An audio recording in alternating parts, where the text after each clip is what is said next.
Good afternoon and welcome to episode 3 of the Podkast with a K. I absolutely promise you this time I will explain why it's spelled with a K because, as you know by now, I do always forget. My name is Richard Askam and we're coming to you live today from the studio by the dock down at Projekt Renewable at Alexandra Dock, Grimsby, part of the Renewable Project to really bring to life and to everybody's attention what's going on in the town that you can't actually see because it's all offshore.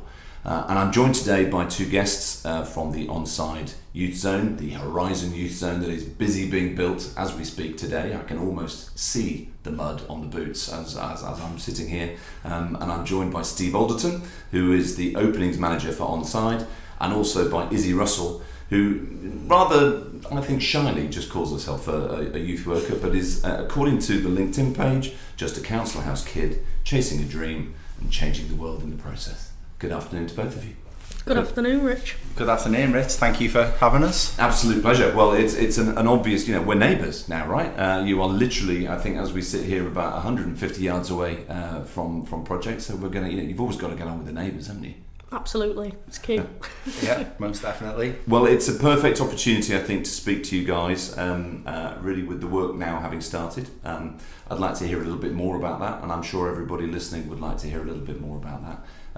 It's also perfect timing, I think, with Projekt Renewable being here to help you guys and you coming along to help us guys, and actually, in that regard, helping to regenerate the whole area. So, Steve, if I could ask you first, I know you've got experience of opening on-site youth zones around the country. Yeah. What do you see at this stage? You've done this before, so at this stage with the Grimsby project, what's the most exciting bit for you?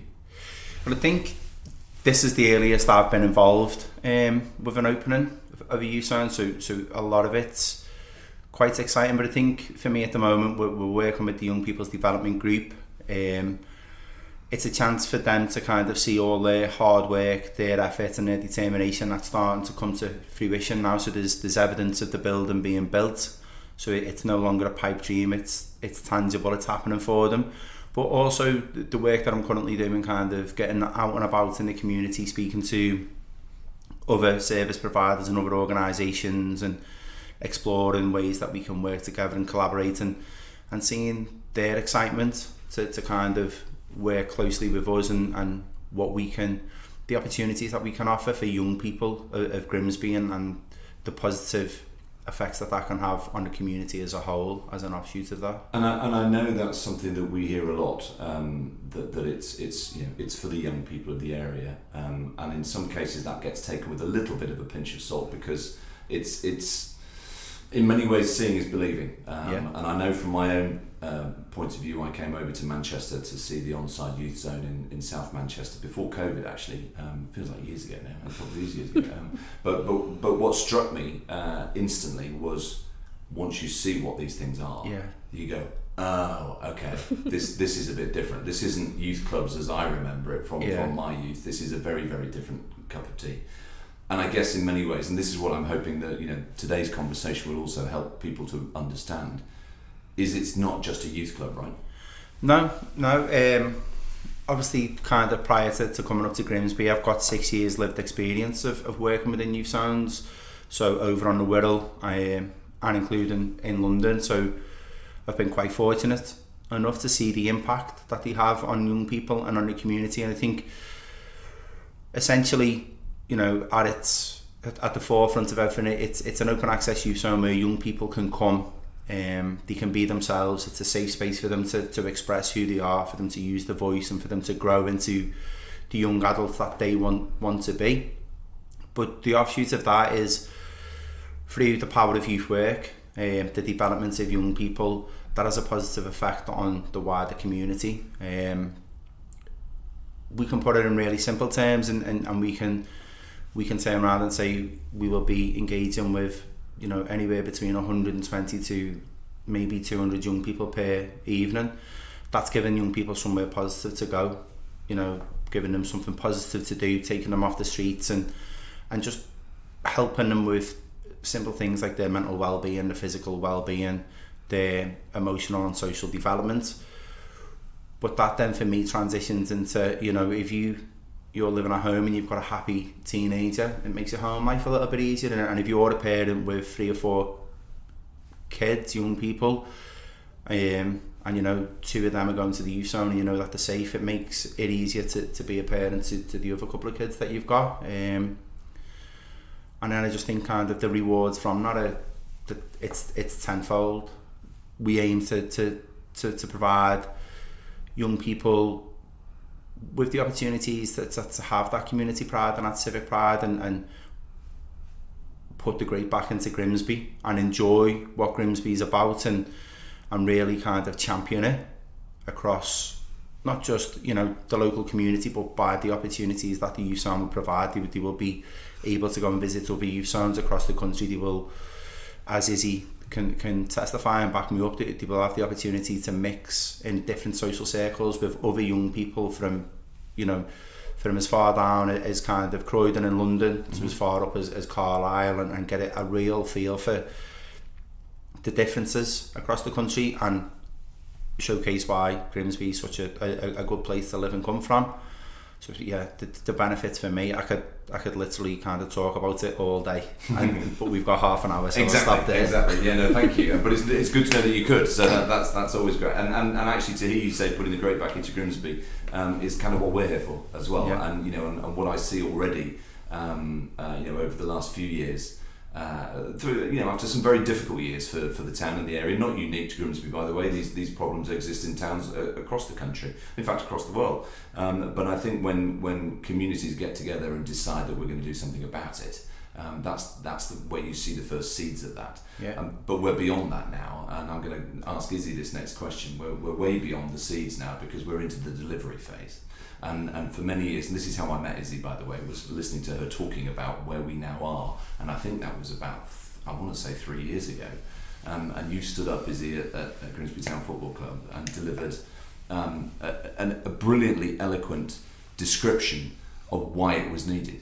And I think in many ways, you know, your point about chasing a dream, in many ways this is the dream, right? And you've not only you've chased it, you've caught it up, and now you're delivering it. So tell me what that means to you as a Grimsby kid that is now part of the delivery of the next great Grimsby.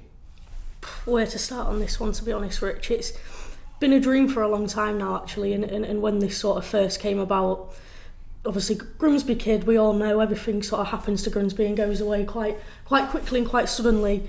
But I'd absolutely dug my feet into this project and was like, this is one that can't leave Grimsby. We genuinely cannot lose this. So we just got involved, and where we are now is just phenomenal to see. From where we was to where we are now, we're on our 3rd cohort of young people now, Rich, which is unbelievable. We've got young people that were in my cohort and now at university studying what they never thought they'd ever study in their life, but having that conversation with a youth worker sort of unleashes that potential and unleashes that drive, I guess, and ambition to absolutely go and catch your dreams. And for me, that was me. It took that one youth worker to say, go chase your dreams, and I'm here chasing it now. And it's just so special, honestly, to see it. And now I get to step back and see that as a youth worker, and not just as a young person going through it with my peers. I'm now a full-fledged youth worker, helping these young people navigate through life, which is, to be honest, it's unbelievable, and it's something I never thought I'd really be able to do. Being from the Lunsthorpe and always being told that you'll never do anything, just go be a plumber. So yeah, no, it's really amazing to see where we are now. Yeah, I agree, and it's testament to you and the group of people that really championed this project, because you're right, it would have been an absolute travesty for Grimsby to miss out. When you consider the benefits, and that especially Steve, having seen, and I've been fortunate to go and see in Manchester, and I would advise anybody listening to this to go and visit an on-site youth zone, actually, because I do think seeing is believing. The thing that struck me and put a small tear in my eye, actually, when I went to visit Manchester was Louise Alford, who showed me around, said that they'd surveyed the kids to see what they most wanted from that youth zone, and she said, so what did you think that would be? And I, like most people, thought, I don't know, pool table or gaming, or something that you it's hard as a 56-year-old to put yourself in the mind of a teenager. It wasn't a swimming pool, was it? No, it was a library. A library, yeah. And that blew me away. And it's the bit that we forget as adults, that we think that children think like we think, and because technically we used to beat them a long time ago, but everything's changed, and Finn and I were talking, my producer Finn, who sat next to me, we were talking earlier on about the world as it now is, not the world as it was. So I think Grimsby has always suffered from the world as it was, and has never been able to see the world as it could be. And yet along come people like you, Izzy, and say, well, that's not good enough. So we're gonna make it the world that it can be. And you know, I can't quite hear the diggers because we're in a soundproof studio, but I know that they're there today, and they're creating that. What's the first thing that you want to see when that door opens on the first day? I don't think I'll be able to see anything through the tears, to be honest. I'm really getting a bit teary thinking about it now, actually. Wow. I think I'm going to have to go for just the young people everywhere, not in one particular area, just absolutely everywhere, using every part of that youth zone and just truly having fun like young people should be, in a safe area where there can just be young people. There's no pressures of, you know, the streets maybe leading them down the wrong path. You're in a safe environment to do absolutely anything to their wildest dreams, and if they can't do it, then that's what the youth workers like me are there to help them and to get to that point. So give me some examples then, because that sounds amazing, by the way, and I think I'll be with you on the teariness. Is obviously you know, we've got that in common, but it's emotional though, isn't it, to see, you know, and I've been in this area for a long time, worked in this area for a long time, and was very lucky, I think, when I first sort of worked in the area when I was young. Grimsby was in its pomp. You know, the fishing industry was at the height of its powers, and you didn't really have to look around for opportunity. It was just there. And then obviously we've been through a period where that's not been the case. But I've got the distinct feeling, and it'll be interesting to hear from you, Steve, because I know you're not from the area. The accent gave it away. As to what you see Grimsby's opportunities are that onside plays a huge part in. I think the opportunities are endless, and I'm going to take it back to something that you spoke about before, Richard. I think what a youth zone does well, and what I've kind of witnessed and been really proud to be involved in, is we've got to meet young people at where they are at. So going back to what you said, it's not from what we know. It's we need to be in a place from where they know. So we've got to meet young people at where they are at, and view what they see as the opportunities, and we need to help young people to see that those opportunities are there for them. You know, I will happily say and advocate for this. So young people are some of the best people I've ever met, and I genuinely mean that sincerely. Better than adults, that there's an innocence about them, there's a drive, there's a passion about them. But as we get older, that kind of gets knocked out of us a little bit, sadly.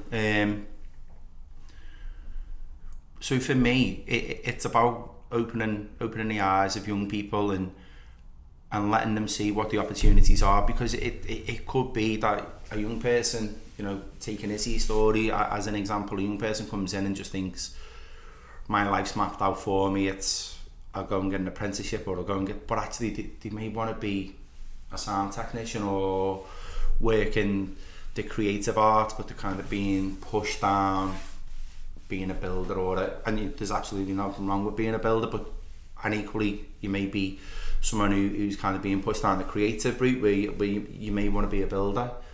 And well, you shouldn't have to be pushed anywhere, down any route. Exactly, and that's, I think that's the point I'm trying to make, is that it's about what the young person wants, and who they want to be, and then how we help them along that journey. What's quite interesting as well, Steve, is permission should be granted for that want to change. Yes, absolutely. You know, I spoke to a group of sixth formers last week, and I asked the question at the beginning, who knows what they want to do? And one or two hands went up, and I said, who doesn't know what they want to do? And most hands went up. I went, brilliant, that's much more fun, because you shouldn't necessarily know what you want to do for the rest of your life. Just today is the starting point, maybe a couple of weeks, maybe a little bit longer, but the opportunities that exist in the world, and Finn and I were talking about this earlier on, for skills. We live in a skills-based world now. I know qualifications are important, but skills are absolutely necessary. And you can only gain those skills by doing different things, by being exposed to different things, and having the gumption, like Izzy's done, to go, all right, I'm going to learn that, and see what that does, and look what that did, and then you build. That's how you build houses, to use the builder analogy.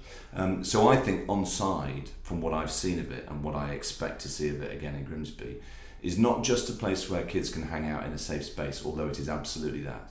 It's a place where they can start to develop those skills and understand the value of those skills, and in doing so value themselves higher. And you've seen this before, you've seen it enough now, Izzy, in going around different Onside youth zones. But today is all about hopefully encouraging people to go, interesting, let me come and find out. Are you seeing that already? Are you seeing the lean in? Definitely, from some of the work that I've been doing over the last kind of couple of months, working alongside lots of organisations or meeting with lots of organisations in the area, and Grimsby is really fortunate to have some really great, fabulous organisations that are doing a lot of great work already, and they are excited for the opportunities that the youth zone will provide for the young people that they're working with, and being able to signpost young people to that space. The young people that Izzy and I are working with, if we could bottle up their excitement, I think we'd outsell Prime by 10 to 1. And we would all kind of be billionaires. But yeah, that excitement's tangible, you can feel it. It's just about growing that and developing it, and getting that message out there to more and more young people, so that they're fully aware that when we open the doors to the youth zone, that youth zone is there for them. It's theirs.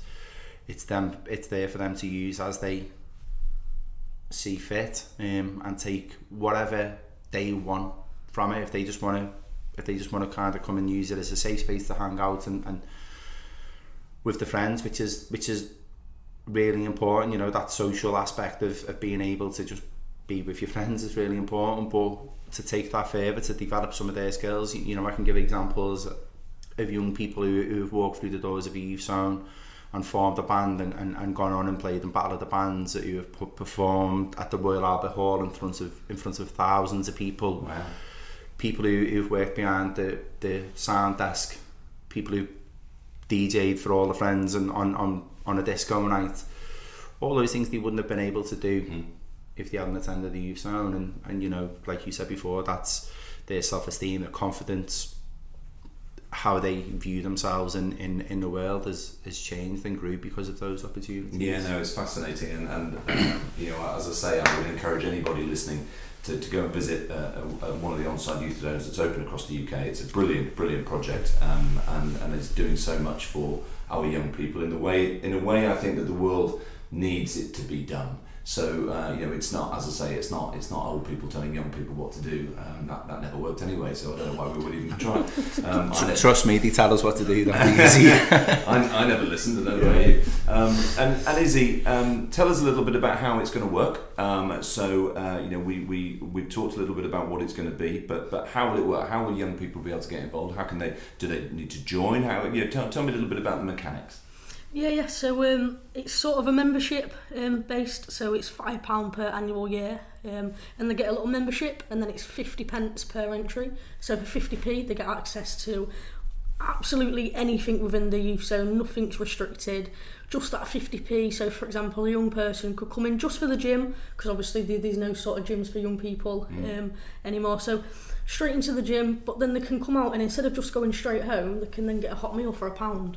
And then after that hot meal, but my friend's going in that sports hall, I might just nip in there as well, and then you can go in the sports hall, and then before you know it, you've done a full circuit of the youth zone, and it's 8 o'clock and it's time to go home. For 50p. For 50p, it is crazy. So yeah, all that for 50p, hot nutritious meal for £1, and you think, meal for £1, how are you doing that? Like, how's that possible? But we're very lucky that we've got a couple of founder patrons that potentially could help in that as well, and a lot of the open youth zones at the minute have come up with a way that they charge nothing for the young people to have a hot meal. So I know in Manchester Youth Zone at the minute, there's, I think Birkenhead are doing it, and one in London and Carlisle as well. Yeah, charge nothing, not 1 penny for a hot meal for a young person. I remember when I met the manager in Manchester, and he said, it's 50p to get in, but if you haven't got 50p, we'll lend it to you. Yeah, you're not going to. But what we won't do is lend it to you if you're standing there eating a tray of chips that you just spent your 50p on. Yeah, so I like the responsibility that gives, and I also like the value that it puts on it. I think when you give something for free, people don't value it, so it should have a cost. Yeah. But when that cost isn't a barrier, then it's actually not really a cost. Yeah, absolutely. That's a brilliant model. And Steve, in the openings that you've done, and I think it's such a testament really to where Grimsby's at now that the openings manager is with us, because that means it's going to open, is he? It's happening. which is great. In the openings that you've done, what do you see as the countdown from here? So we're sitting here today, it's very nearly Christmas 2023. The opening is scheduled for summer 2025. Yes. So there's a big building project happening between now and then. Okay. Tell us a little bit about the milestones that people can expect to see when they walk past or drive past. So obviously we'll start to see the building taking shape. That'll probably be more to mid next year.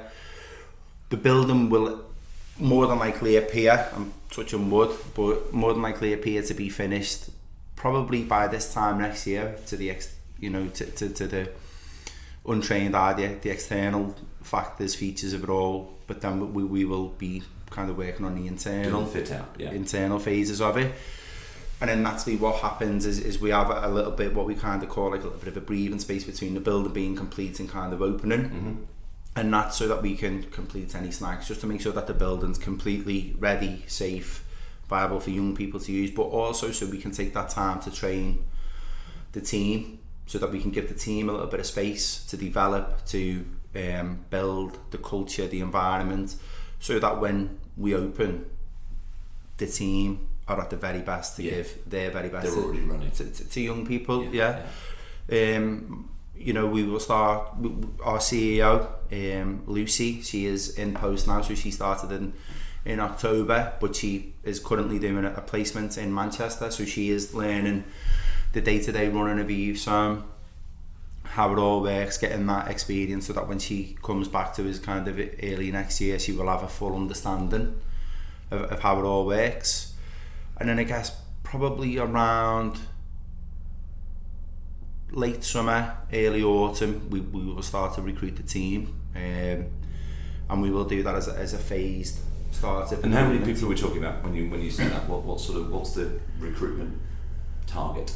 So there's typically around about in a youth zone team between 50 and 60. So there will be a number of back office staff that will help with the kind of day-to-day running that young people won't see. But if we relate it to a football team, everybody needs, your manager, your physiotherapist, your nutritionist, the canteen staff, all that. So we will have the back office team.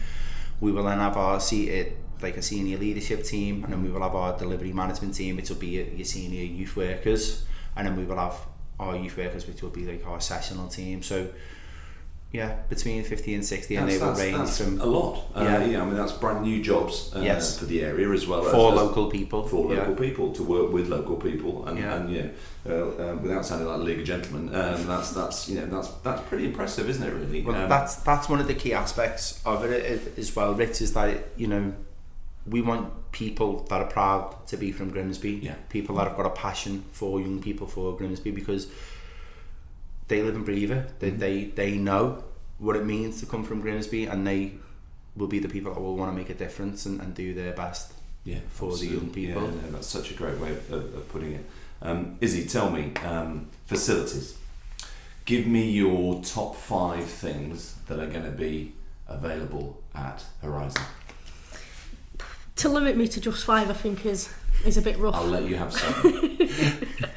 I think number 1 on my list, just because it can be used in so many aspects, is the rec area. Mm-hmm. So the rec area is, once the young people have come in and paid the 50p, it's their first visible area that the young people are going to walk into. Now that might just be youth workers there with games, challenges, pool tables, absolutely anything getting the young people involved straight away. It's the heartbeat of it. So that would 100% be my number 1. Canteen number 2, because you've always got to feed young people. Indeed. If you don't feed young people, then you're soon going to know about it. And the food's pretty good, isn't it? Yeah, the food is spot on. Don't think a pound means it's rubbish. It just pound means it's cheap. Yeah.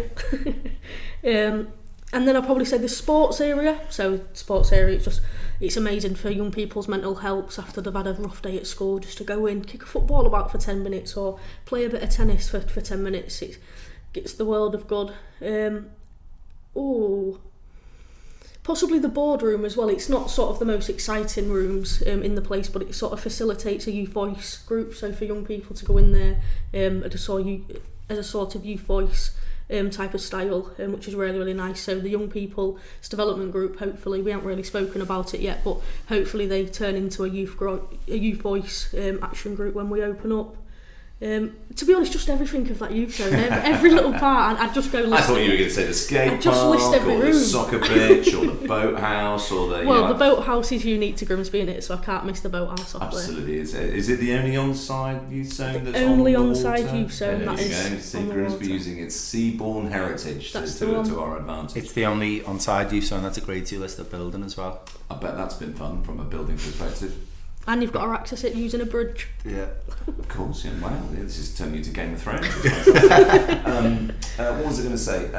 The whole notion of what you just said, Izzy, stood out for me when you said the boardroom, young people's voice.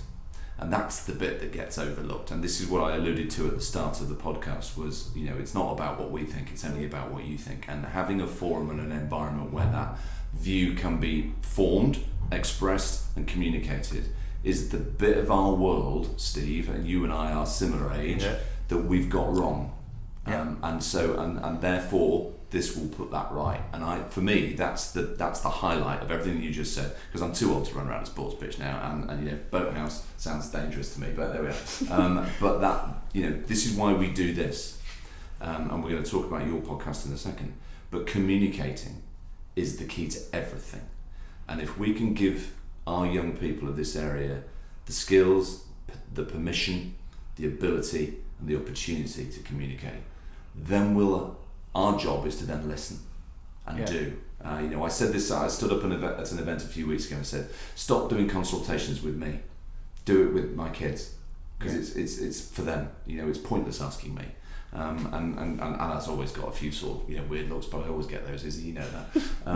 But that bit, that you just said, would you agree that's the most important part of really the project? Absolutely. I'd just like to add on to that though, that with it being the boardroom, it's not just for obviously the youth voice. What I find quite special about it is it's an opportunity for businesses and local businesses to come into a young person space, rather than young people going out and going into their environment. It's about time you lot come into young people's spaces. It genuinely is. You're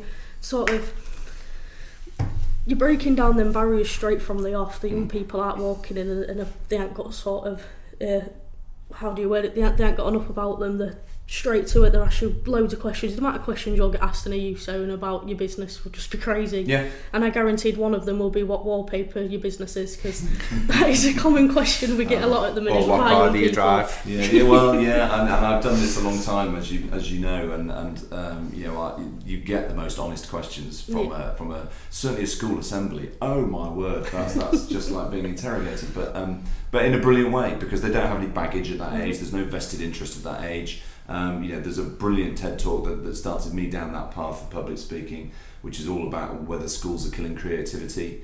The second, do you stigmatise failure? Do you stifle creativity? So at that age, at that young age, it's all opportunity. And it's so sad, I think, that Grimsby has suffered for so many years from the feeling that didn't exist for them, when I actually know that that's not true. And the reason we set up Project Renewable was to highlight the opportunities that you can't see because they're all offshore. And we're sitting in a shipping container on the side of a dock. That's not new for Grimsby either. But the purpose of it is new. And it's wonderful to be able to have you guys in today to talk about what you're both clearly excited about happening. But tell me a little bit about the podcast that you're going to be launching in 2024 and hopefully using our studio to create it. So it's exactly what you've just alluded to, Richard. Well, what we're aiming to do and what we're hoping to do is give young people a platform to share their voice, to share what's important to them, what they want to talk about, what they want to discuss, and even what they want to learn about. So if we can get some guests on from different worlds that young people want to learn about, it then gives the opportunity for young people to ask the real questions to get to the answers that they really want to know. And it's one of the most fun things for me in being in a youth zone is from time to time we've had some of those guests and we take them around the youth zone when it's full and when it's full of young people, and you know, you kind of maybe you get to a certain age or you get to a certain status and people become a little bit detached. But when you put them in a youth zone and young people are asking them direct questions and more deeper than what car do you drive or how do you get here, you know, I can relate to it.